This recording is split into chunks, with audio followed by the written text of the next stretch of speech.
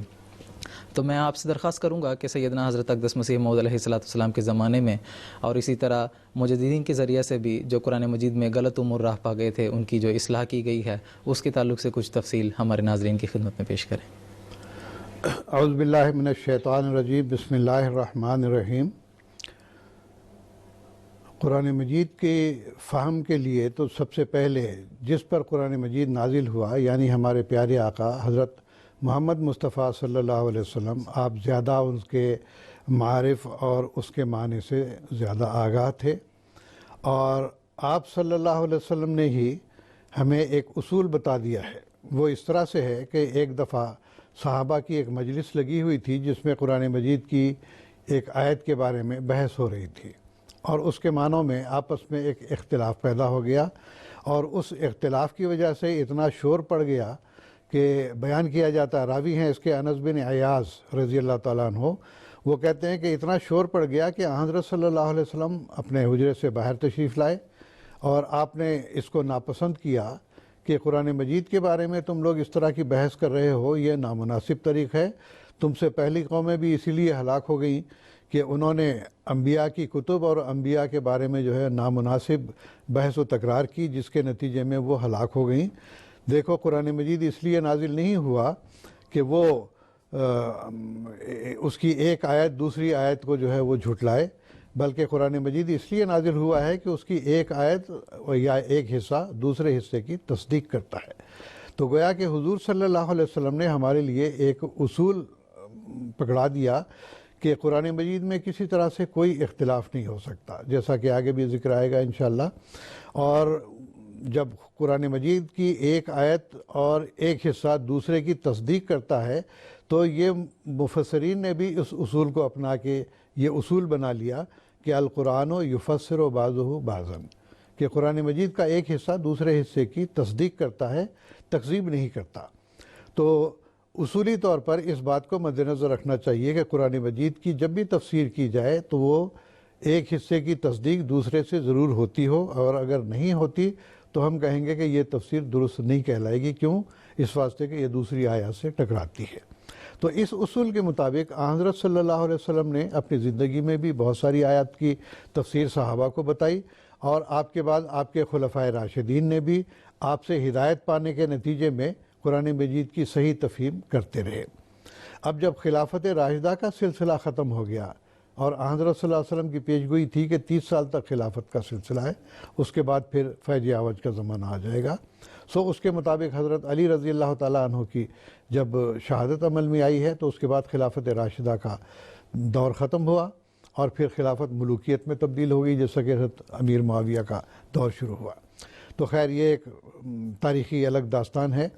تو اب سوال یہ پیدا ہوتا ہے کہ جب خلفائے راشدین اس دنیا میں نہ رہے، اور اس کے بعد پھر قرآن مجید کی تفسیر کو کس طرح سے سمجھایا جا سکتا ہے، یا یہ کہ اس کے اندر اگر کوئی غلط باتیں رواج پا گئی ہیں تو اس کا تدارک کس طرح سے ہو سکتا ہے، تو اللہ تعالیٰ نے اس کے لیے فرمایا کہ ان اللہ یبعث لہذہ الامت علی راس کل مئۃ سنۃ من یجدد لہا دینہا، کہ جب خلافت راشدہ کا دور ختم ہوگا تو اللہ تعالیٰ نے حضرت صلی اللہ علیہ وسلم کو یہ بشارت دی کہ مسلمانوں کو مایوس ہونے کی ضرورت نہیں ہے، ایسے دور میں بھی اللہ تعالیٰ اس وقت عارضی طور پر خلافت راشدہ کی قائم مقامی میں مجددین کا سلسلہ جاری کرے گا۔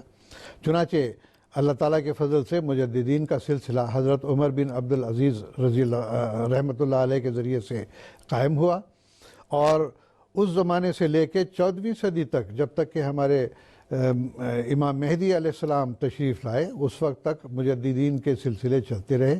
کبھی ایک صدی میں ایک مجدد رہا، کبھی 2 رہے، کبھی زیادہ بھی ہوتے رہے۔ تو بہرحال ایک لمبی فہرست اس کی جو ہے وہ نواب صدیق حسن خان صاحب بھوپالوی نے اپنی کتاب حجج الکرامہ میں بھی درج کی ہے، تو بہرحال اس تفصیل میں مجھے جانے کی ضرورت نہیں۔ تو مجددین نے اپنے اپنے وقت میں جب کبھی بھی قرآن مجید کی کسی آیت کی یا کسی حصے کی غلط رنگ میں تفسیر کی جانے لگی تو فوری طور پر اس کا تدارک انہوں نے کیا۔ تو اللہ تعالیٰ نے معنوی حفاظت کے لیے مجددین کا سلسلہ قائم کیا، یہاں تک کہ یہ مجددین کا سلسلہ، جیسا کہ میں نے ذکر کیا، حضرت امام مہدی اور مسیح موعود علیہ السلام تک یہ جاری رہا۔ اور جب حضرت امام مہدی علیہ السلام تشریف لے آئے ہیں، اور مولانا صدیق حسن خان صاحب بھوپالوی نے بھی لکھا ہے کہ 13ویں صدی تک کے جو مجددین تھے، حضرت سید احمد صاحب بریلوی رحمۃ اللہ علیہ، اس کے بعد انہوں نے کہا کہ اب 14ویں صدی کے آغاز کے لیے 10 سال رہ گئے ہیں، اور اس عرصے میں اگر امام مہدی اور مسیح موعود آ جاتے ہیں تو وہی اس صدی کے مجدد ہوں گے۔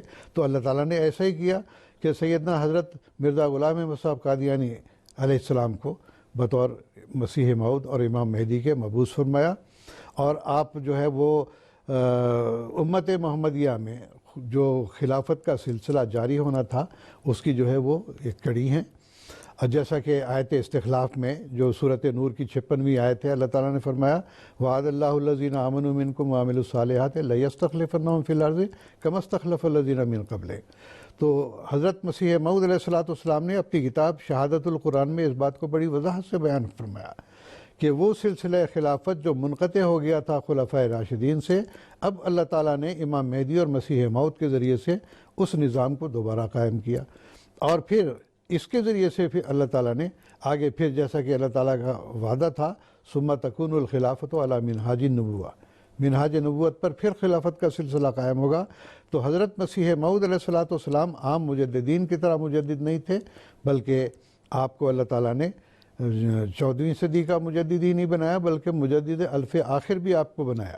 تو اس لحاظ سے حضرت مسیح موعود علیہ السلام کا مقام عام مولویوں کی طرح یا عام مجددین کی طرح نہیں ہے، بلکہ مسیح موعود اور امام مہدی ہونے کے اعتبار سے بہت بلند مرتبہ ہے۔ اور اللہ تعالیٰ نے پھر آپ کے ذریعے سے بہت سارے ایسے امور جو امت محمدیہ میں غلط طور پر تفاسیر کے ذریعے سے رائج ہو گئے تھے، ان کا بھی آپ نے تدارک فرمایا۔ چنانچہ دیکھیے ایک موٹی مثال ہے کہ عام طور پر اب بھی بہت سارے ہمارے بعض ایسے بھائی جن کو کہ صحیح طور پر علم قرآن نہیں ہے، وہ حضرت عیسیٰ علیہ السلام کو زندہ آسمان پر تسلیم کرتے ہیں۔ یہ ایسا عقیدہ ہے کہ جس کے نتیجے میں عیسائیوں نے اسلام پر ایک طرح سے کلہاڑی مار دی ہے یا تبر رکھ دیا۔ تو وہ کہنے لگے بھئی حضرت صلی اللہ علیہ وسلم نعوذ باللہ فوت ہو گئے ہیں، زمین میں دفن ہے، اور ہمارا عیسیٰ تو آسمان پر زندہ موجود ہے، آخری زمانے میں اصلاح کی ضرورت پڑے گی تو عیسیٰ علیہ السلام آئیں گے، محمد صلی اللہ علیہ وسلم تو نہیں آئیں گے. تو اس طرح کے اعتراضات بہت سارے ہوئے. حضرت مسیح موعود علیہ السلام نے فرمایا کہ قرآن مجید میں تو اللہ تعالیٰ نے واضح طور پر اس بات کا ذکر کیا ہے کہ عیسیٰ علیہ السلام جیسے عام انبیاء فوت ہوئے ہیں اسی طرح سے وہ بھی فوت ہو گئے.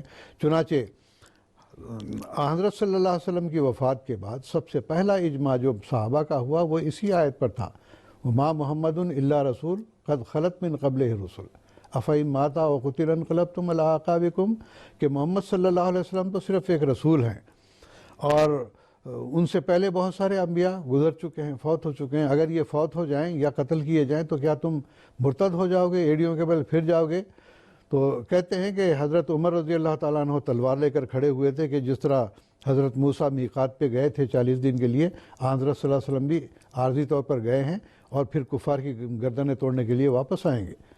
حضرت ابو بکر صدیق رضی اللہ تعالیٰ عنہ اس وقت موجود نہیں تھے، باہر گئے ہوئے تھے. جب آپ واپس آئے آپ نے آ کر حضرت صلی اللہ علیہ وسلم کی پیشانی مبارک پر بوسہ دیا اور فرمایا کہ خدا کی قسم اللہ تعالیٰ آپ پر 2 موتیں وارد نہیں کرے گا. اور پھر کھڑے ہو کر آپ نے یہی آیت تمام صحابہ کے سامنے پڑھی کہ وما محمد الا رسول قد خلت من قبلہ الرسل، آپ سے پہلے انبیاء گزر چکے ہیں، جیسے وہ فوت ہو گئے یہ بھی فوت ہو گئے. تو اس وقت کہتے ہیں کہ حضرت عمر رضی اللہ تعالیٰ عنہ کہتے ہیں کہ یہ آیت سن کے مجھے تو ایسے محسوس ہوا جیسا کہ میرے پیروں تلے سے زمین نکل گئی ہے. ہم تو ایسا سمجھ رہے ہیں کہ یہ آیت پہلے حالانکہ ہم نے پڑھی ہے سنی ہے لیکن ایسا معلوم ہو رہا ہے کہ یہ آیت آج ہی نازل ہوئی ہے جیسے. تو بہرحال تمام صحابہ میں سے کسی نے یہ نہیں کہا کہ حضرت عیسیٰ زندہ ہیں تو حضرت صلی اللہ علیہ وسلم کیوں زندہ نہیں رہ سکتے. تو گویا کہ وہ پہلا اجماع تھا جو وفات مسیح پر ہوا. تو خیر یہ اس بحث میں لمبا نہیں جانا چاہتا. تو میں یہ بتانا چاہتا ہوں کہ حضرت عیسیٰ علیہ السلام کی حیات کا جو غلط عقیدہ مسلمانوں میں رائج ہو گیا تھا اس کی آپ نے تردید کی اور فرمایا کہ اللہ نے مجھے الہاماً یہ بتایا ہے کہ عیسیٰ علیہ السلام جو اللہ کا رسول تھا وہ تو فوت ہو چکا ہے اور اس کے رنگ میں تو آیا ہے. تو یہ غلط جو عقیدہ تھا اس کی آپ نے اصلاح کی. اسی طرح ختم نبوت کے بارے میں بھی مسلمانوں کے اندر اب بھی بہت سارا ایک اختلاف ہے جماعت احمدیہ کے ساتھ، یا یوں کہیں کہ اس کے سمجھنے میں ان لوگوں کو غلطی لگی. ایک طرف تو وہ تسلیم کرتے ہیں کہ عیسیٰ علیہ السلام آئیں گے، وہ نبی بھی ہوں گے، اور دوسری طرف کہتے ہیں کہ آیت خاتم النبیین ہے، کوئی نبی آ نہیں سکتا. تو یہ دونوں میں بالکل تضاد ہے.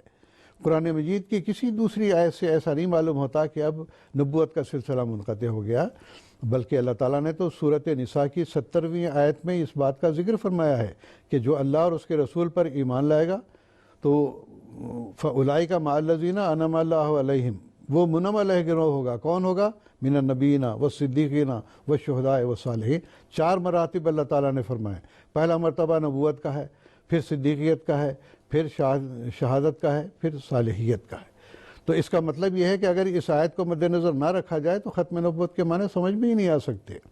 تو اس لحاظ سے مسلمانوں کے اندر یہ تضاد تھا کہ ایک طرف کہتے تھے کہ عیسیٰ علیہ السلام آئیں گے، نبی بھی ہوں گے، اور دوسری طرف کہتے ہیں ختم نبوت کی آیت ہے، اب نبوت بالکل بند ہے، لا نبی آبادی، تو عیسیٰ علیہ السلام کہاں سے آ جائیں گے. تو اس عقیدے کی بھی آپ نے اصلاح فرمائی کہ نبوت کا سلسلہ تو ایسا ہے کہ جو اللہ تعالیٰ کا عظیم الشان انعام ہے. موسیٰ علیہ السلام کی والدہ سے اللہ تعالیٰ نے الہام و کلام کیا ہے، تو امت محمدیہ میں کوئی ایک ایسا فرد بھی نہیں ہوگا جو کہ کلام اللہ سے جو ہے وہ شرف حاصل کر سکے. تو آپ نے اپنے وجود کو پیش کیا کہ میرا وجود اللہ تعالیٰ سے ہم کلام ہوتا ہے، اللہ تعالیٰ مجھ سے باتیں کرتا ہے، اللہ تعالیٰ نے بہت سارے نشانات میرے ذریعے سے ظاہر کیے ہیں. تو بہرحال ختم نبوت کے بارے میں بھی بہت ساری غلط فہمیاں تھیں، آپ نے دور کی. پھر تیسری بھی اور اہم بات جو کہ ابھی جیسا کہ ہمارے ایک سائل نے سوال بھی کیا کہ ناسخ اور منسوخ کا مسئلہ تھا، اور یہ ایسا مسئلہ ہے جو قرآن مجید کی آیات پر ایک اشتباہ پیدا کرنے کا موجب تھا، جبکہ اللہ تعالیٰ فرماتا ہے لَوْ كَانَ مِنْ عِنْدِ غَيْرِ اللَّهِ لَوَجَدُوا فِيهِ اخْتِلَافًا كَثِيرًا. کہ یہ کلام یعنی قرآن مجید اللہ کے سوا کسی اور کی طرف نازل شدہ ہوتا تو اس کے اندر بہت سارا اختلاف پایا جاتا. اب اگر ہم یہ مانیں کہ قرآن مجید کی بعض آیتیں ناسخ ہیں اور بعض منسوخ ہیں تو اس صورت میں تو امان اڑھ جاتا ہے کہ ہم کس کو ناسخ کہیں کس کو منسوخ کہیں. ہر کوئی اپنے مطلب کے مطابق کہے گا یہ حکم جی منسوخ ہو گیا ہے، اب یہ آیت اس کی ناسخ ہے، تو ہر کوئی اس کے بارے میں ایسے اشتباہ پیدا کر سکتا ہے۔ اور پھر یہ کہ قرآن مجید کے محفوظ ہونے کا اور کلام اللہ ہونے کا پھر یہ مسئلہ ہی ختم ہو جاتا ہے۔ پھر کیوں؟ اس واسطے کہ اس کے اندر تو شک پیدا ہوا۔ اللہ تو کہتا ہے کہ ذالک الکتاب لا ریب فیہ، یہ ایسی کتاب ہے کہ اس کے اندر کوئی شک و شبہ اور اشتباہ نہیں پایا جاتا۔ تو ابھی جیسا کہ ہمارے سائل نے سوال کیا کہ غیر احمدی علماء ناسخ اور منسوخ مانتے ہیں۔ مسیح موعود علیہ السلام سے بہت پہلے 500 کے قریب آیتوں کو ناسخ اور 500 کو منسوخ قرار دیا گیا، اور پھر آہستہ آہستہ ان میں پھر جو ہے کئی علماء کو ان کی سمجھ دی گئی، اور یہاں تک کہ حضرت مسیح موعود علیہ السلام سے پہلے حضرت شاہ ولی اللہ صاحب محدث دہلوی رحمۃ اللہ علیہ، انہوں نے کہا کہ ساری آیتیں مجھ پر حل ہو گئی ہیں سوائے 5 آیتوں کے۔ اور حکم و عدل حضرت مسیح موعود علیہ السلام نے آ کر یہ فرمایا کہ اگر قرآن میں ناسخ و منسوخ مانا جائے تو اس سے تو امن ہی اڑ جاتا ہے اور قرآن مجید مشکوک کتاب بن جاتی ہے، اس کا تو تم آیتوں کی تو بات دور کی ہے، اس کا ایک نقطہ اور شوشہ بھی منسوخ نہیں ہو سکتا، اور آپ نے تمام آیتوں کی تفسیر بیان کر دی۔ البتہ جہاں صحابہ کا یہ ذکر آتا ہے، انہوں نے کہا کہ پہلی آیت آتی تھی اس کے یہ جو ہے آیت ہم سمجھتے تھے کہ یہ مفہوم ہے اس کا، بعد میں جو آیت آئی تو اس سے ہم نے اس کو منسوخ سمجھا، تو وہ صرف مفہوم کے اعتبار سے ہم نے جو مفہوم سمجھا تھا وہ درست نہیں تھا، بعد میں آنے والی آیتوں نے اس مفہوم کی اصلاح کر دی، لہٰذا اس مفہوم کو جو ہم غلط سمجھتے تھے صحیح کر دیا۔ تو ان کا کہنے کا مطلب صرف اتنا تھا، نہ یہ کہ آیت منسوخ ہوگی۔ تو اس لحاظ سے حضرت مسیح موعود علیہ السلام کا یہ عظیم الشان کارنامہ ہے کہ قرآن مجید میں سے معنوی لحاظ سے جو بھی شک و شبہ کسی رنگ میں بھی پیدا ہو سکتا تھا ان تمام کو آپ نے دور کر دیا، اور پھر آپ نے قرآن مجید کی ایسی تفسیر فرمائی ہے ہر جگہ ہر آیتوں کی۔ آپ کے دیکھیے 83 سے زائد کتب ہیں جس کے اندر علم و معارف کے خزانے بھرے ہوئے ہیں، اور آپ نے ایک نقطہ بیان فرمایا ہے کہ میں تم کو ایک نقطہ بتاتا ہوں کہ جب بھی دشمن کسی آیت پر اعتراض کرتا ہے تو وہاں پر سمجھو کہ علم و معارف کا ایک عظیم خزانہ پوشیدہ ہے جس کو شیطان نہیں چاہتا کہ وہ باہر نکلے، لہٰذا دشمن اس پر اعتراض کرتے ہیں۔ تو جب وہ خزانہ اس میں سے نکالا جاتا ہے، عظیم الشان اس کے علم و معارف کے نکات نکلتے ہیں، تو حضرت مسیح موعود علیہ السلام نے ایسے عظیم معارف اور علم و حکمت کے خزانے قرآن مجید کے بیان فرمائے ہیں کہ آپ کی 83 سے زیادہ کتابیں اس بات پر شاہد ہیں کہ ہر مضمون کو آپ نے کھول کر بیان کیا، اور جہاں اعتراض ہو سکتا تھا اس اعتراض کو دور کیا۔ تو اللہ تعالیٰ نے معنوی حفاظت کے لیے مجددین کا سلسلہ قائم کیا۔ پھر حضرت مسیح موعود علیہ السلام جو مجدد اعظم بھی ہیں اور مسیح موعود اور امام مہدی بھی ہیں، ان کے ذریعے سے قرآن مجید کی معنوی حفاظت فرمائی، یہاں تک کہ ناسخ و منسوخ جیسا خطرناک قسم کا جو عقیدہ تھا اس کی بھی آپ نے اصلاح فرمائی۔ اور اس رنگ میں آپ کی تمام کتب میں علم و معارف کے ایسے خزانے ہیں جس کو کہ ہم مختصر وقت میں بیان نہیں کر سکتے۔ جزاکم اللہ تعالیٰ احسن جزا۔ جو علماء کرام، جو نام نہاد علماء کرام ناسخ و منسوخ کے تعلق سے بات کرتے ہیں، ان میں بھی یہ اختلاف ہے، بعض کہتے ہیں کہ وہ 15 آیت ہیں اور بعض کہتے ہیں وہ صرف 8 آیات ہیں۔ تو جب جو عالم 8 آیت کے ناسخ و منسوخ ہونے کے تعلق سے بات کرتا ہے اس سے ہم پوچھتے ہیں تو فلانا ایک عالم ہے وہ تو کہتا ہے کہ 15 آیتیں ناسخ و منسوخ ہیں، تو اس کا یہ جواب ہوتا ہے کہ اس نے باقی 7 آیتوں کو نہیں سمجھا ہے، جبکہ یہ خود اپنے گریبان کو جھانک کر نہیں دیکھتا ہے کہ یہ خود 8 آیتوں کو سمجھنے سے قاصر ہے۔ کچھ ٹیلی فون کالرز ہیں۔ مکرم مسرور نثار لون صاحب ہیں کشمیر سے، مکرم محمد زکریا صاحب ہیں انڈمان سے، اسی طرح مکرم محمد عارف صاحب ہیں گوا سے، ان سے ہم ابھی اعلیٰ ترتیب بات کریں گے۔ سب سے پہلے مکرم مسرور نثار لون صاحب جو کشمیر سے اس وقت ہمارے ساتھ ٹیلی فون لائن پر موجود ہیں، ان کے ساتھ گفتگو کریں گے۔ السلام علیکم ورحمۃ اللہ مسرور صاحب۔ السلام علیکم ورحمۃ اللہ۔ وعلیکم السلام ورحمۃ اللہ وبرکاتہ۔ جی میرا سوال یہ ہے مول صاحب سے کہ جو قرآن کریم میں جو حروف مقطعات آئے ہیں، جیسے سورہ بقرہ کے سٹارٹ میں یہ الف لام میم اور ہا میم ہے، یاسین، ایسے حروف جو ہے ان کے ترجمہ جو ہمارے غیر جماعت مفسر ہیں ان نے ایسے ہی چھوڑ دیا، ان نے کوئی ترجمہ نہیں کیا، بولتے اللہ تعالیٰ خود اس کا علم رکھتا ہے، ہم نہیں جانتے۔ اور اس کے بارے میں جماعت احمدیہ کا کیا پوائنٹ آف ویو ہے؟ جزاکم اللہ تعالیٰ احسن الجزا۔ حروف مقطعات کے تعلق سے ان کا سوال تھا. میں محترم مولانا محمد حمید کوثر صاحب سے درخواست کروں گا. حروف مقطعات کے بارے میں جو انہوں نے سوال کیا ہے، عام طور پہ جو غیر احمدی حضرات ہیں وہ یہ کہتے ہیں، اور مفسرین نے لکھا ہے کہ یہ اللہ اور سیدنا محمد صلی اللہ علیہ وسلم کے درمیان کچھ راز تھے جس کو ہم بیان نہ کر سکتے ہیں، نہ سمجھ سکتے ہیں، نہ اس کی ضرورت ہے.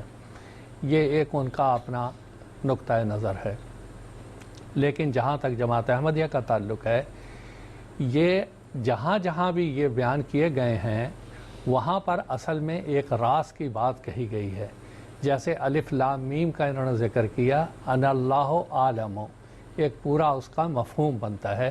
اور جیسا کہ آج کل ہمارا اب یہ رواج انگریزی میں شروع ہوا ہے، جیسے مثال کے طور پہ بی اے کہتے ہیں، یا ایم اے کہتے ہیں ماسٹر آف آرٹ، یا UN United state of America.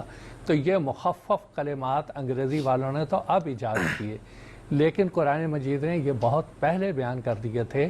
اور اس کی تفصیل سیدنا مسلم اور رضی اللہ تعالیٰ عنہ نے تفسیر کبیر کی پہلی جلد میں تفصیل کے ساتھ بیان کی ہے. دوسرا یہ ہے کہ یہ جو حروف ہیں یہ کچھ زمانے کی بھی تعین کرتے ہیں، کیونکہ عربی زبان میں ہر حرف کا کچھ نمبر ہوتے ہیں. جیسے مثال کے طور پہ الف کا 1، بے کے 2، جیم کے، اسی طرح ہر ایک کے یہ حروف بنے ہوئے ہیں. حروف ابجد اس کو کہتے ہیں، یہ حروف بنے ہوئے ہیں. اور اس کا حضرت مسلم موعود رضی اللہ تعالیٰ نے تفسیر کبیر میں اس کا ذکر بھی فرمایا ہے. ایک یہودی حضور صلی اللہ علیہ وسلم کے پاس آیا تو حضور نے یہ لفظ پڑھے الف لام میم. تو اس نے کہا آپ کی عمر تو اتنے سال رہے گی، 60 یا 70 سال. پھر حضور نے دوسرے الف لام را پڑھا، کہنے لگا اور کچھ سال. اس طرح پڑھتے پڑھتے اس نے کہا بہت سے. پھر اس نے آخر میں کہا یہ سارے جو حروف ہیں اتنے زیادہ ہو گئے ہیں کہ اب میرے لیے یہ معاملہ مشتبہ ہو گیا ہے. تو اس پر حضور صلی اللہ علیہ وسلم نے اس کے اس قیافہ کی نہ تردید کی نہ تصدیق کی، اس کو ویسے ہی چھوڑ دیا. تو حضرت مسلم موعود رضی اللہ تعالیٰ عنہ نے ان حروف ابجد اور مقطعات سے ایک نتیجہ بھی نکالا ہے کہ عالم اسلام میں ان حروف مقطعات کے مطابق کہاں کہاں اہم واقعات ہوئے، اس کی پوری تفصیل تفسیر کبیر جلد اول میں دی گئی ہے. وہاں آپ اس کی تفصیل ملاحظہ فرما سکتے ہیں. جزاکم اللہ تعالیٰ احسن الجزا. ایک اور ٹیلی فون کالر ہیں مکرم محمد زکریا صاحب، انڈمان سے اس وقت ہمارے ساتھ ٹیلی فون لائن پر موجود ہیں. میں ناظرین کو یہ بتا دوں کہ انڈمان ایک آئی لینڈ ہے جہاں پر جماعت احمدیہ اس وقت قائم ہے اور ہندوستان کے ساتھ اس کا شمار کیا جاتا ہے. ان سے بھی گفتگو کرتے ہیں. السلام علیکم ورحمۃ اللہ. محمد زکریا صاحب. السلام علیکم زکریا صاحب، موجود ہیں آپ ٹیلی فون لائن پر؟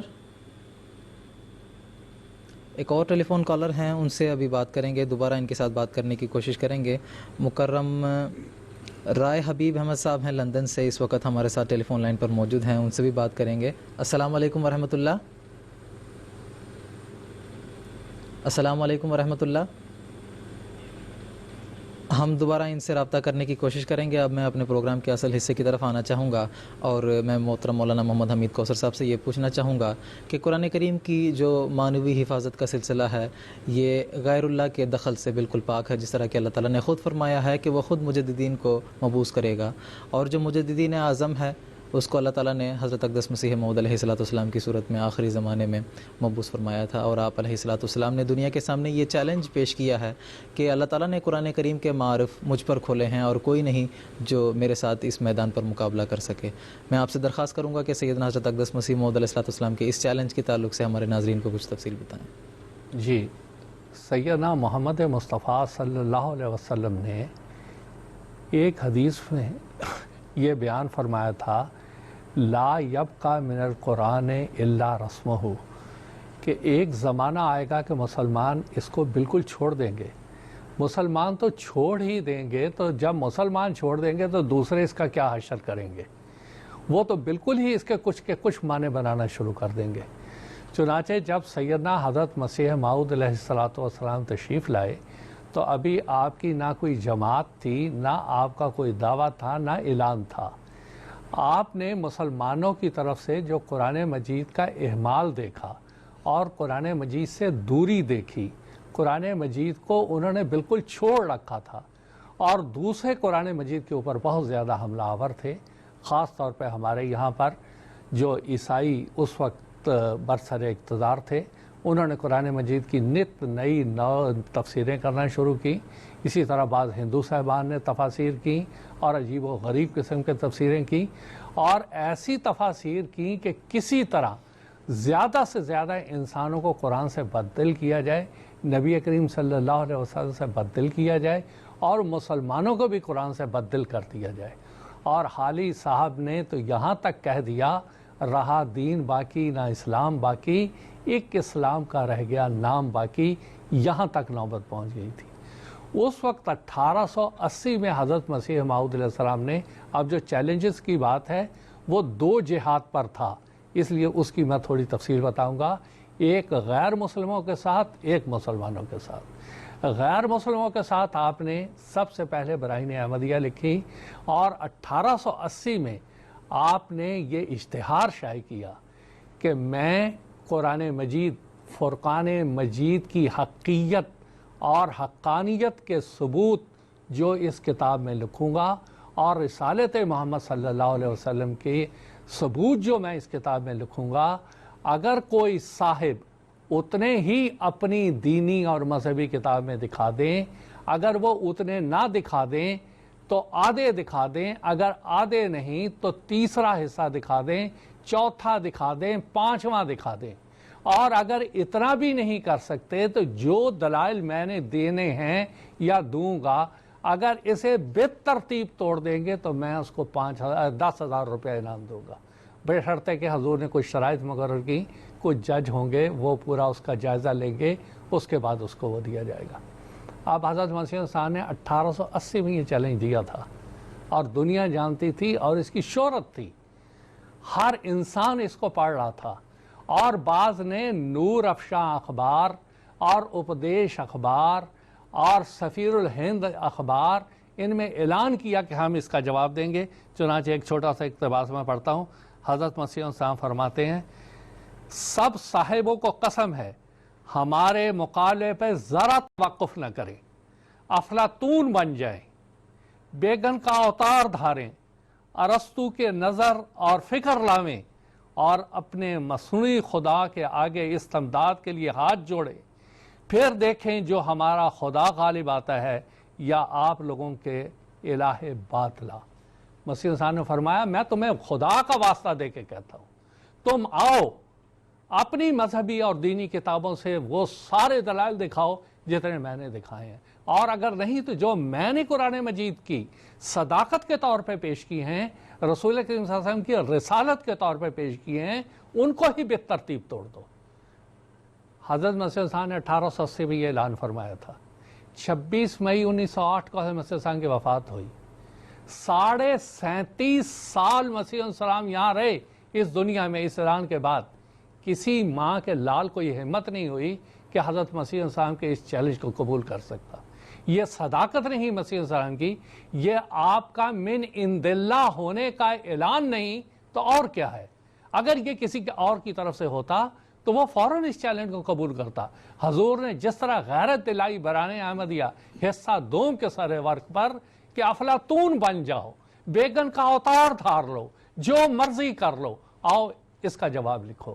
لیکن 37.5 سال کی خاموشی وہ اس بات کا اعلان ہے کہ ہمارے پاس اس کا جواب نہیں ہے. اب یہ تو اس کا ایک پہلو ہوا. اب دوسرا مسلمان، حضرت مسیح موعود علیہ السلام نے واضح طور پر مسلمانوں کے سامنے سن 1900 میں یہ اعلان کیا. آپ نے 40 جز اول میں یہ اعلان کیا، اگر قرآن کے نقاط اور معارف بیان کرنے میں کوئی میرا ہم پلہ ٹھہر سکے تو میں جھوٹا. اگر قرآن کے نقاط اور معارف بیان کرنے میں کوئی میرا ہم پلہ ٹھہر سکے تو میں جھوٹا. 1900 میں مسیح موعود علیہ السلام اعلان فرما رہے ہیں. پھر میں اپنی بات کو دہراتا ہوں، 7.5 سال مسیح موعود علیہ السلام زندہ رہے، باحیات رہے، اس اعلان کو دہراتے رہے. مسلمان علماء، نام نہاد علماء ادھر ادھر کی تو باتیں کرتے رہے، لیکن اس چیلنج کو قبول کرنے کی کسی کو ہمت نہیں ہوئی. میں کہتا ہوں اور دلائل سارے ایک طرف ہی رکھ دیے جائیں, صرف یہی دلیل حضرت مسیح موعود علیہ السلام کی صداقت کی زبردست دلیل ہے کہ آپ بار بار کہتے رہے کہ قرآنی نقائط اور معارف میں اگر کوئی میرا ہم پلہ ٹھہر جائے تو میں جھوٹا. اس سے بڑا مسیح السلام کو جھوٹا قرار دینے کا کیا ذریعہ ہو سکتا تھا؟ ان کو کہنا چاہیے تھا قرآن ہمارے ساتھ ہے, نقاط ہم جانتے ہیں, معارف ہم جانتے ہیں, تفسیر ہم جانتے ہیں, یہ لو لکھ کے دکھاتے ہیں. ایک آیت کی بھی تو تفسیر کسی نے نہیں لکھی. اب ایک واقعات تو بہت ہے, لیکن وقت کے اختصار سے میں صرف ایک واقعہ بیان کر دیتا ہوں کہ حضرت مسیح موعود علیہ السلام نے ایک دفعہ اعلان فرمایا کہ آؤ ایک فیصلہ کرتے ہیں کہ پنجاب کا دارالحکومت اس وقت لاہور ہے, وہاں پر علماء آ جائیں, خاص طور پہ پیر مہر علی شاہ گولڑوی کو آپ نے مخاطب کر کے کہا وہاں پر آپ تشریف لے آئیں اور ہم 40 آیات کا انتخاب کر لیتے ہیں اور اس کے بعد وہاں بیٹھ کے آمنے سامنے ہم تفسیر لکھتے ہیں. چنانچہ وہ ایک لمبی بات ہے, اس سب کو میں چھوڑتا ہوں. وہ آئے, پہلے آ کر انہوں نے اعلان کیا میں پہلے مسیحیت کے بارے میں آپ سے مباحثہ کروں گا, اس کے بعد جو ہے وہ تفسیر کروں گا. بہرحال ایک ٹال مٹول والی صورت تھی اور اس کے بعد وہ لاہور آئے بھی, لاہور سے واپس چلے گئے. اب ان کے مریدوں نے کہنا شروع کیا کہ وہ تو آئے تھے لیکن مرزا صاحب ہی نہیں آئے تفسیر لکھنے کے لیے, وہ تو بالکل تیار تھے. حضرت مسیح موعود علیہ السلام نے اس سارے جھگڑے کا ایک حل بتایا. حضور نے فرمایا آج 15 دسمبر 1900 ہے اور میں یہ اعلان کرتا ہوں کہ سورہ فاتحہ کی عربی زبان میں اگر پیر صاحب 70 دن میں تفسیر لکھ کے بتا دیں, اور میں بھی تفسیر لکھتا ہوں سورہ فاتحہ کی عربی زبان میں, اور وہ پھر 3 ججز کے سامنے پیش کی جائے گی, اگر وہ یہ کہہ دیں کہ مرزا پیر صاحب کی تفسیر زیادہ اچھی ہے تو میں ان کو 500 روپیہ نذرانہ پیش کروں گا, اور وہ اپنے علماء سے مدد لیں, عرب بلغاء کو بلا لیں, فضلاء کو بلا لیں, ان کے ادیبوں کو بلا لیں اور تفسیر لکھیں.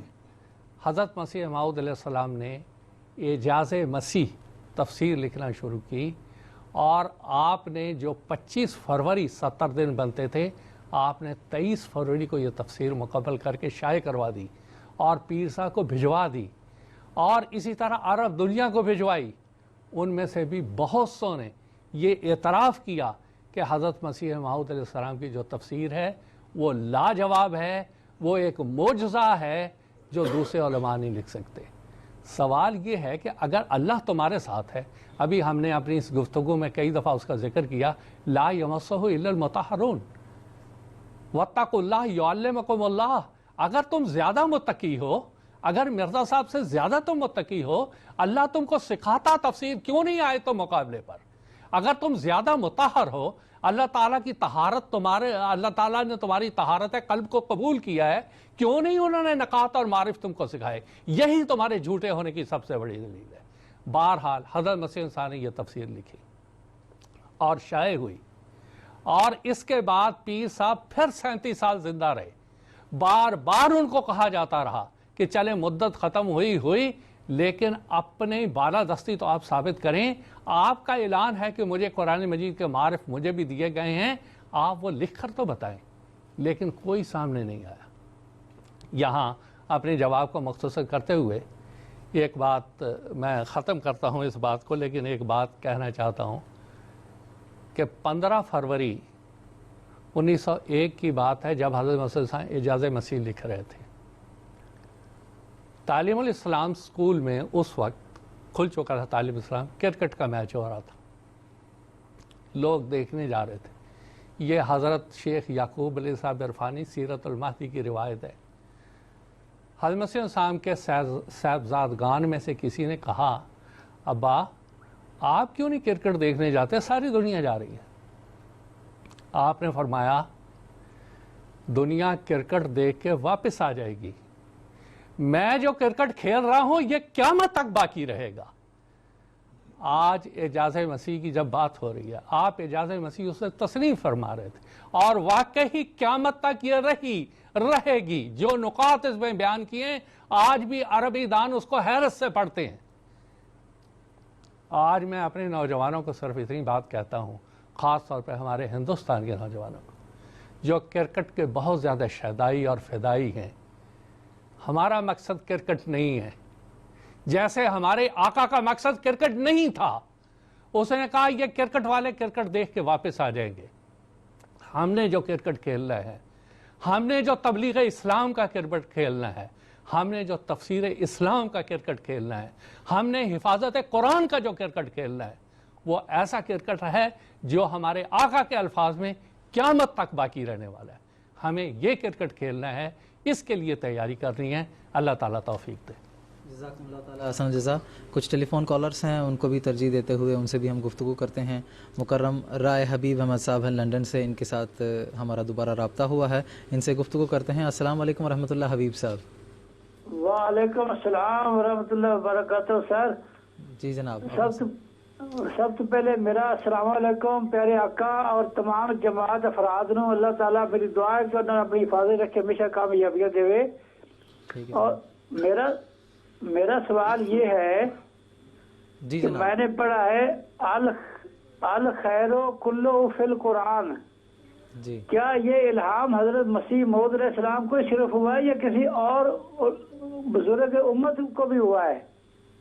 جزاکم اللہ تعالیٰ احسن الجزا۔ ہمیں آپ کا سوال مل گیا ہے، میں محترم مولانا کریم الدین صاحب سے درخواست کروں گا کہ ان کو جواب دیا جائے۔ جی حبیب صاحب، بات یہ ہے کہ حضرت مسیح موعود علیہ السلام نے اپنی تصنیف کشتی نوح میں اس بات کا ذکر فرمایا ہے کہ اللہ تعالیٰ نے مجھے الہام کر کے یہ بتایا کہ الخیر کلہ فی القرآن، کہ ہر قسم کی بھلائی قرآن مجید میں ہی پائی جاتی ہے۔ ہمیں تو علم نہیں ہے کہ کسی اور کو یہ الہام ہوا ہو، لیکن یہ ثبوت موجود ہے کہ حضرت مسیح موعود علیہ السلام کو یہ الہام ضرور ہوا ہے۔ جزاکم اللہ تعالیٰ احسن جزا۔ یہ آپ کا مختصر جواب تھا حبیب صاحب۔ ایک اور ٹیلی فون کالر ہیں مکرم محمد عارف صاحب، جو گوا سے اس وقت ہمارے ساتھ ٹیلی فون لائن پر موجود ہیں، ان سے بھی بات کریں گے۔ السلام علیکم ورحمۃ اللہ۔ وعلیکم السلام۔ السلام علیکم۔ وعلیکم السلام ورحمۃ اللہ۔ جی میرا ایک سوال ہے، میرے ایک دوست ہیں غیر احمدی شیعہ ہیں، جی وہ فرماتے ہیں کہ سورہ فاتحہ میں آپ لوگ والضالین کے بعد آمین کیوں کہتے ہیں جبکہ ہم آمین نہیں کہتے ہیں؟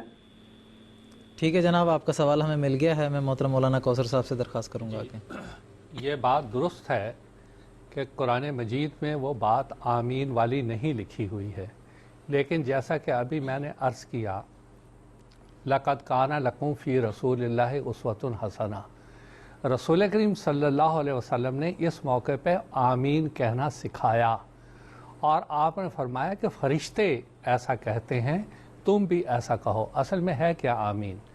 آمین کے معنی ہے یا رب قبول فرما۔ جب ہم یہ دعا کے رنگ میں کہہ رہے ہوتے ہیں اہدنا الصراط المستقیم صراط الذین انعمت علیہم غیر المغضوب علیہم ولا الضالین، اے اللہ ہمیں سیدھے راستے پر چلا، ہمیں ان لوگوں کے راستے پہ نہ چلا جن پہ تیرا غضب نازل ہوا یا جو گمراہ ہو گئے، ہمیں ان پہ چلا جن پہ تیرا انعام ہوا۔ اب یہ ایک دعا ہے۔ اب جب ہم یہ دعا پڑھ رہے ہوتے ہیں طبی طور پر ارتجالاً انسان کے ذہن سے نکلتا ہے اے رب قبول فرما۔ تو یہ آمین کا مطلب یہ ہے، جو بھی ہم دعائیں کرتے ہیں، اور بھی بہت سی دعائیں ہیں قرآن مجید کی، جب وہ پڑھی جاتی ہیں تو ہم اس کو آمین کہتے ہیں۔ تو یہ حضور صلی اللہ علیہ وسلم سے ثابت ہے، اور آپ کے صحابہ کا یہ طریقہ تھا کہ حضور جب ولا الضالین فرماتے تو آپ آمین کہتے، یہی طریقہ رائج ہے۔ جزاکم اللہ تعالیٰ احسن جزا۔ ایک اور ٹیلی فون کالر ہیں مکرم محمد زکریا انڈمان سے، ہم نے ان سے دوبارہ رابطہ کرنے کی کوشش کی ہے اور اب یہ ہمارے ٹیلی فون لائن پر موجود ہیں، ان سے بات کریں گے۔ السلام علیکم ورحمۃ اللہ زکریا صاحب۔ وعلیکم السلام ورحمۃ اللہ وبرکاتہ۔ جی جناب، میں شیخ محمد زکریا مبلغ سلسلہ انڈمان اور نکوبار جزائر سے بات کر رہا ہوں۔ جی ہیلو۔ جی ہمیں آپ کی آواز آ رہی ہے، آپ اپنا سوال پیش کریں۔ میرا سوال ہے، جماعت احمدیہ کا ترجمہ کردہ قرآن کریم کی ہر آیت کا نمبر غیر احمدی حضرات کے ترجمہ کردہ قرآن کریم کے نمبر سے ایک زیادہ ہے، اس کی وجہ کیا ہے؟ کیا رسول اللہ صلی اللہ علیہ وسلم کے زمانے میں یا صحابہ کرام کے زمانے میں آیتوں میں نمبر نہیں ڈالے جاتے تھے؟ اور دوسرا ایک مختصر سا سوال ہے کہ ناسخ منسوخ کے سلسلے میں سوال ہے کہ وہ کون سی پانچ آیتیں ہیں جو حضرت مسیح موعود علیہ السلام کے ذریعہ حل ہوئی. ٹھیک ہے جناب، جزاکم اللہ تعالیٰ احسن الجزا. میں محترم مولانا محمد کریم الدین صاحب سے درخواست کروں گا کہ ان کے جواب دیا جائے. بات یہ ہے کہ عام طور پر غیر احمدی قرآن مجید جو شائع کرتے ہیں اس میں بسم اللہ الرحمن الرحیم کو سورت کا حصہ نہیں مانتے، بلکہ وہ کہتے ہیں کہ صرف تبرکن لکھی جاتی ہے، جبکہ ہم کہتے ہیں کہ یہ اللہ تعالیٰ کی طرف سے نازل شدہ کلام ہے اور ہر سورت سے پہلے حضرت رسول اللہ صلی اللہ علیہ وسلم نے اس کو باقاعدہ لکھوایا ہوا ہے، اور اس کے ذریعے سے بائبل کی باب استثناء باب 18 کی پیشگوئی بھی پوری ہوتی ہے کہ وہ جو کچھ میرا نام لے کر وہ باتیں کہے گا، جو اس کو نہیں مانے گا میں اس کا حساب اس سے لوں گا. تو یہ پیشگوئی تھی کہ حضرت صلی اللہ علیہ وسلم پر جو کلام نازل ہوگا وہ بسم اللہ الرحمن الرحیم کے ذریعے سے ہی نازل ہوگا، گویا کہ اللہ کا نام لے کر وہ کلام اللہ تعالیٰ کی طرف سے نازل ہوا ہے. تو ہم اس بات کے قائل ہیں کہ ہر صورت پر جو بسم اللہ الرحمن الرحیم لکھی گئی ہے وہ صورت کا ہی حصہ ہے، لہٰذا ہم اس کو آیت نمبر 1 شمار کر کے باقی آیتوں پر نمبر ڈالتے ہیں، جبکہ دیگر غیر احمدی علماء بسم اللہ الرحمن الرحیم کو صورت کا حصہ نہیں مانتے، اس واسطے 1 نمبر ان کا کم ہوتا ہے. دوسری بات یہ ہے کہ حضرت مسیح موعود علیہ السلام نے کن آیات کی تفسیر کر کے جو ہے وہ ان کا ناسخ اور منسوخ ہونا غلط ثابت کیا ہے، یہ تو آپ نے واضح طور پر ایک علمی نقطہ بیان کر دیا. اس وقت ٹائم نہیں ہے کہ ان تمام آیتوں کو کھولیں، پھر آپ کہیں گے 500 آیتیں کون سی تھیں، پھر 400 آیتیں کون سی تھیں، اب یہ تفصیل میں جانے کا موقع نہیں ہے. ہاں البتہ یہاں ایک بات جو میرے بیان میں رہ گئی تھی اس کی میں یہاں پر تھوڑی وضاحت کر دوں کہ اللہ تعالیٰ نے سورہ بقرہ کی 107ویں آیت میں فرمایا ما ننسخ من آیتن او ننسہا نات بخیر منہا او مثلہا، کہ ہم کوئی آیت اگر ہم منسوخ کر دیتے ہیں یا اس کو مٹا دیتے ہیں تو اس جیسی یا کم از کم اس سے بہتر ہم جو ہے وہ لے آتے ہیں. تو اس سے دراصل سابقہ شریعتیں مراد تھیں کہ وہ شرائع جو کہ اللہ تعالیٰ نے پہلے نازل فرمائی تھیں. اب سوال یہ پیدا ہوتا ہے کہ تمام شریعتیں منسوخ ہو گئیں اور قرآن کی شریعت رہے گی، تو اس لحاظ سے سوال پیدا ہوا کہ دیگر شریعتوں کو کیوں منسوخ کیا. اللہ نے یہ حکمت بتائی کہ اب ان کی ضرورت نہیں تھی، لہٰذا ہم نے ان کو منسوخ کر دیا یا اس کو بھلا دیا، اب اس سے بہتر چیز ہم لے کے آئے ہیں. تو اس لحاظ سے اللہ تعالیٰ نے اس بات کی قرآن مجید میں شہادت دے دی ہے. یہ نہیں ہے کہ ایک آیت کو منسوخ کرتے ہیں تو دوسری لے آتے ہیں. ہاں اگر یہ بات بھی درست ہو کہ کوئی آیت اللہ تعالیٰ نے جو ہے وہ منسوخ کر دی ہے اور اس کی جگہ بہترین لے کے آیا ہوا ہے تو وہ پھر اللہ تعالیٰ ہی کو معلوم ہے. ہمارے سامنے تو کوئی ایسی بات نہیں ہے، کوئی ثبوت نہیں ہے کہ کوئی آیت نازل ہوئی تھی اور پھر وہ منسوخ ہو گئی ہو، کوئی اس کی ثبوت ہمیں ملتے نہیں. تو لہٰذا مسیح السلام نے یہ نقطہ بیان کر دیا کہ قرآن مجید کا ایک شوشہ یا ایک لفظ تک منسوخ نہیں ہے، کجا یہ کہ آیتوں کے بارے میں ہم ناسخ اور منسوخ کہیں. تو اس لحاظ سے آپ نے ہر قسم کے ناسخ اور منسوخ کی جو ہے وہ بےخکنی کر دی ہے کہ یہ تو قرآن مجید کو مشکوک کرنے والی باتیں ہیں، لہٰذا ہم اس کو تسلیم نہیں کرتے. جزاکم اللہ تعالیٰ احسن الجزا. مکرم سید کریم صاحب ہیں جو آندھرا پردیش انڈیا سے اس وقت ہمارے ساتھ ٹیلی فون لائن پر موجود ہیں، ان سے بات کریں گے. السلام علیکم ورحمۃ اللہ. سید کریم صاحب. وعلیکم السلام ورحمۃ اللہ. سب سے پہلے پیارے آقا کو السلام علیکم ورحمۃ اللہ. جی میرا سوال یہ ہے کہ حضرت صلی اللہ علیہ وسلم کو جب نزول قرآن ہو رہا تھا اس دوران بسم اللہ سے آپ کو پتہ چلتا تھا کہ قرآن کے بسم اللہ سے جو ہے سورت کی ایک نئی سورت کی نازل ہونے کا پتہ چلتا تھا، لیکن جبکہ سورہ انفال کے بعد سورہ توبہ کو بسم اللہ شروع میں نہیں آیا ہے، اور یہ کہا جاتا ہے کہ سورۃ التوبہ جو ہے انفال کا حصہ ہی ہے. جب انفال کا حصہ ہی ہے تو پھر اس کو سورت الگ کرنے میں کیا ضرورت تھی؟ ٹھیک ہے جناب، ہمیں آپ کا سوال مل گیا ہے. میں محترم مولانا محمد کوثر صاحب سے درخواست کروں گا کہ انہوں نے اپنے سوال کا خود ہی جواب دے دیا ہے. بات یہ ہے کہ سورہ توبہ سورہ انفال کا ہی حصہ ہے، لیکن وہ مضمون کے لحاظ سے تھوڑا سا علیحدہ ہے، اس لیے تھوڑا سا فاصل ڈالنے کے لیے جیسے ہم نیا پیراگراف شروع کرتے ہیں، اسی طرح ہی سورہ انفال کا تسلسل جو مضمون کا چل رہا ہے اصل میں لکھتے لکھتے وہ ایک نئی صورت اس لیے بنائی تاکہ مضمون علیحدہ بھی نظر آئے اور یہ بھی پتہ چلے کہ وہ سورہ انفال کا ہی حصہ ہے۔ اگر یہ ذرا غور سے کوئی بھی قاری وہ سورہ انفال اور اس کے بعد سورہ توبہ کا مضمون پڑھے گا تو صاف یہ بات واضح ہو جائے گی۔ جزاکم اللہ تعالیٰ احسن الجزاء۔ اب میں اپنے پروگرام کے اصل حصے کی طرف آنا چاہوں گا اور محترم مولانا محمد کریم الدین صاحب شاہد سے میرا یہ سوال ہے کہ سیدنا حضرت اقدس مسیح موعود علیہ السلام نے دنیا کے سامنے یہ اعلان فرمایا ہے اور یہ دعویٰ فرمایا ہے کہ اللہ تعالیٰ نے مجھ پر قرآن شریف کے معارف کو کھولے ہیں۔ اس کے نتیجے میں سیدنا حضرت اقدس مسیح موعود علیہ السلام نے جو خدمت قرآن کی ہے کہ فرائض سر انجام دیے ہیں، اور آپ علیہ السلام کا جو تعلیم فہم قرآن ہے اور آپ علیہ السلام کا جو عشق قرآن ہے، اس کے تعلق سے کچھ تفصیل ہمارے ناظرین کی خدمت میں پیش کرنے کی میں آپ سے درخواست کروں گا۔ سیدنا حضرت مسیح موعود علیہ السلام کو شروع ہی سے دنیاوی، جیسا کہ ہم ابتدائی جو ایپیسوڈ گزر چکے ہیں آپ کے جو زندگی کے حالات بچپن کے اور جوانی کے ہم بیان کر چکے ہیں، اس میں اس بات کا ذکر آیا ہے کہ حضرت مسیح موعود علیہ السلام کو عام دنیاوی جو کھیل کود یا اسی طرح کے جو دیگر مشاغل ہیں ان سے کوئی لگاؤ نہیں تھا، بلکہ آپ کو ہمیشہ قرآن مجید سے ہی لگاؤ رہا۔ اور جیسا کہ قرآن مجید میں آتا لا یمسہ الا المطہرون، یہاں مس کا یہ مطلب بھی ہے قرآن مجید سے لگاؤ صرف وہی لوگ رکھتے ہیں جو پاکیزہ فطرت رکھنے والے ہیں۔ تو اس لحاظ سے مس کے معنی یہ بھی ہیں کہ جیسے ہم کہتے ہیں نا اس کو تو قرآن یہ عربی زبان سے کوئی مس نہیں ہے، انگریزی زبان سے کوئی مس نہیں ہے، تو مطلب یہ کہ اس سے لگاؤ نہیں ہے۔ تو اللہ تعالیٰ نے فرمایا کہ پاکیزہ لوگ ہی جو ہے اس سے لگاؤ رکھتے ہیں۔ تو حضرت مسیح موعود علیہ السلام کو جب سے کہ آپ نے شعور سنبھالا ہے قرآن مجید کی طرف زیادہ لگاؤ تھا، اور جیسا کہ بعض اساتذہ حضرت مسیح موعود علیہ السلام کے والد نے رکھے ہوئے تھے، قرآن بھی پڑھاتے تھے اور دیگر علوم بھی، تو اس زمانے سے ہی آپ کو بڑا لگاؤ تھا۔ چنانچہ تاریخ میں یہ ذکر آتا ہے کہ جس وقت آپ سیالکوٹ میں ملازمت اختیار کیے ہوئے تھے اس زمانے میں بھی دفتر سے آتے اور آنے کے بعد کمرہ بند کر کے سیدھا قرآن مجید کی تلاوت میں لگ جاتے۔ جو آیتیں زیادہ سمجھنے کے قابل ہوتی تھیں ان کو آپ ایک کاغذ پہ لکھ کے سامنے ایک ڈور بندی ہوئی ہوتی تھی اس کے اوپر بھی لٹکا دیتے تھے، اور اگر کوئی معنی سمجھ نہیں آتے تو جس گھر میں آپ رہتے تھے ان گھر والوں کا یہ بیان ہے کہ گھنٹوں آپ سجدے میں گرے رہتے، رو رو کر اللہ تعالیٰ سے دعا کرتے کہ اے اللہ تیرا کلام ہے، تو ہی سمجھائے گا تو میں سمجھ سکتا ہوں، یہ معنی مجھ پہ نہیں کھل رہے ہیں، تو اس کے معنی مجھ پر کھول۔ تو شروع سے ہی آپ کو ایام جوانی سے ہی قرآن مجید سے بڑا لگاؤ تھا، بڑا عشق تھا۔